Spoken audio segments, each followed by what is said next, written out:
I was reading the message boards last night, and someone said that his hope is that Mike Desormeaux could become our Bobby Bowden, someone who takes a program from some notoriety, or maybe that's not the right word, some level of success, and brings them to the level of being a national power and stays here. Do you think that Mike Desormeaux will be that guy to stay here, not continue the tradition and then move on, but actually stay with the university? Do you think we could see that happen? I think so. I mean, I've learned in this business to not parlay your bets too far out ahead, but I think that Mike Desormeaux has a commitment to this place like no other coach in America would have had. I think he and his family are very committed to this university, to this community. I think you're going to see them be fantastic ambassadors for the university and for our athletics department within all of Acadiana. His wife, Lindsay, is going to be an unbelievable first lady of UL football. And I'm just very excited to watch them both grow in our community and continue to be great ambassadors for the university I know they both love very much. Dr. Brian Maggard joining us on Acadiana's Morning News. Mike Desormeaux's first assignment as head coach will be the New Orleans Bowl against Marshall. Only 2 weeks away from now, and for the Ragin' Cajuns, this is an opportunity unlike any other. They play in a bowl game that's very easily accessible to the fan base, only a 2-hour drive away. Tickets are already on sale, and they play an opponent that the Cajuns will have to get familiar with awfully quickly in Marshall because they join the Sun Belt Conference in just a couple of years from now. This New Orleans Bowl matchup. Exactly right. I'm sorry, Dr. Maggard, go ahead. No, go ahead. I thought you were. No, I was going to ask, with this game against Marshall, what kind of challenge does it pose for the Ragin' Cajuns? But also at the same time, what benefit does the athletic department of the football program have in playing a team like Marshall in the New Orleans Bowl?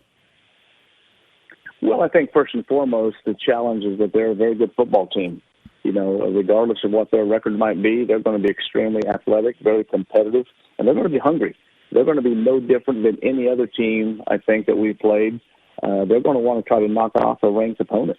And so they're going to come out guns a-blazing. They're very well coached. They're very physical. I know that much. And it's going to be a huge challenge for us. Part of that challenge is going to be because, we're going to have some gaps in our coaching staff. We're going to be without Patrick Toney, Jabbar Jalouk, Coach Hockey from a strength and conditioning standpoint. Now, there's no doubt in my mind that we'll fill those gaps appropriately for this upcoming bowl game, but that is going to be, something that I know Mike and myself and others are very mindful of. But I have a tremendous amount of confidence in this staff, in this football team. They're going to come together and rally, and they're going to give it everything they got to finish this season the right way in one of the greatest cities in America.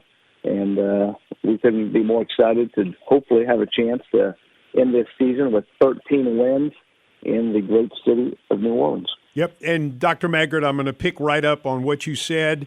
So the Cajuns, after last Saturday's defeat of App State, 12-1, never had a 12-1 record. So congratulations to you and the entire football team. Thanks to Billy Napier, as you know, for building what he built. I think Michael Desormeaux is going to pick it up and just continue that winning tradition. And hopefully we have a program that's going to continue here in Louisiana. But once again, congratulations to everybody at the university and the athletic department for giving us a great year. And it's not over yet. I say go Cajuns. We're going to beat that thundering herd.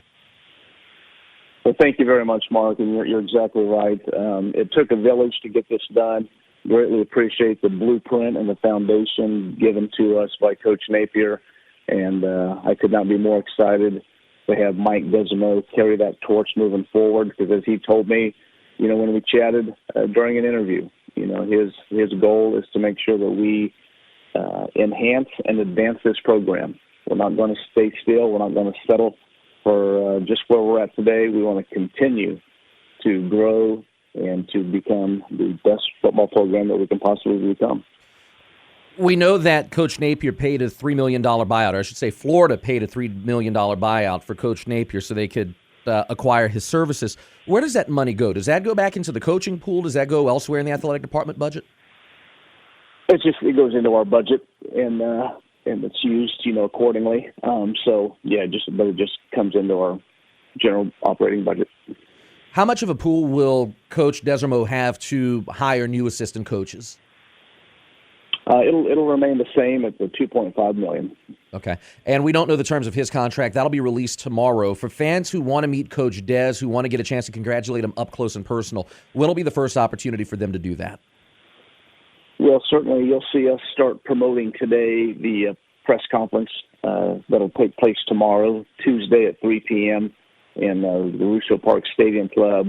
We are going to open that up to the community, so we hope that media and fans alike will come out, welcome Mike and Lindsay and the kids to the role of head football coach.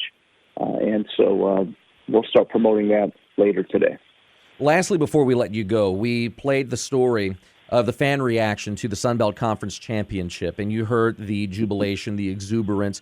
There's a ton of other adjectives that we can use to describe the emotion felt at Cajun Field Saturday night. You were on the field. What was it like for you to be in the midst of all of that, in the midst of that emotion, and to see the joy on the faces of the Cajun faithful?